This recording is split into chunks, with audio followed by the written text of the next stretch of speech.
看到了一些关于15英寸 MacBook Air 的消息，所以就想和你们在今天视频当中分享。另外一起分享的还有一些关于6月份 WWDC 的一些情报。Mark Gurman 他在他最新的简报当中，他是说苹果会在今年的6月份 WWDC 发布15英寸的 MacBook Air。其实这款机器也已经传了很久了，然后之前是说在今年的春季会发布，但是现在3月、4月苹果压根连发布会都没有召开，所以就已经被延到了6月份。那哥们在这个时候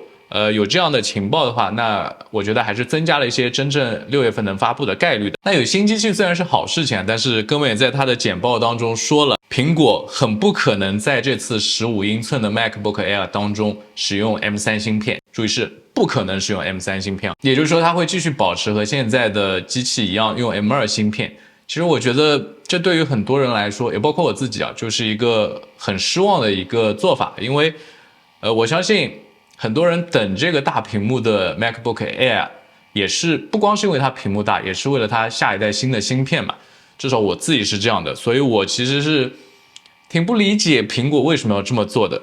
但是从另外一个角度想的话，我觉得有可能苹果是打算把15英寸使用 M2 芯片，然后在13.6英寸的 MacBook Air 和 Pro 上面继续使用它下一代新的 M3 芯片。也就是意味着在每一年你这个大屏的 Air 跟小屏的相比起来，你的这个芯片永远是落后一代的，大屏幕还是更新更快的芯片，这就是一个鱼与熊掌的问题了。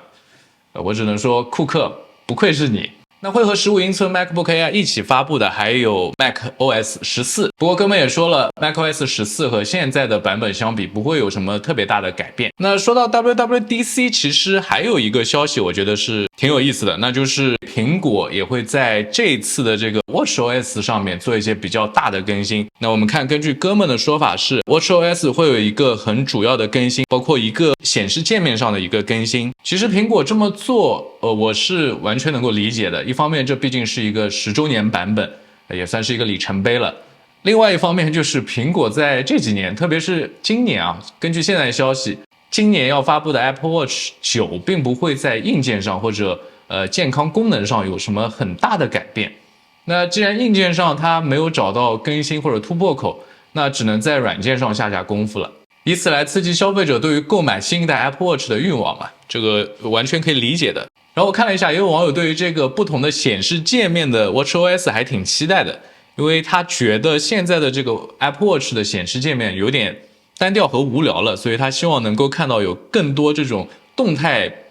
效果的这个显示界面的出现。所以我觉得苹果在软件上如果更新了一些的话，说不定能够吸引一些新的消费者加入到 Apple Watch 的这个使用当中。今天视频就是快速分享这个15英寸 MacBook Air 以及 watchOS 这两个东西。我还是想说，这个15英寸 MacBook Air 不能用 M3 的话，真的挺让人失望的。那不知道如果是你的话，你是会更加选择要大尺寸，还是说要更快的芯片但是小尺寸的机器呢？那欢迎你在弹幕或者留言留下你的想法。那今天的视频就到这里，如果喜欢我的视频，也记得点赞、订阅、收藏，一键3连，多多支持。我是小天，一个普通的消费者、上班族和科技爱好者。我们下个视频再见，拜拜。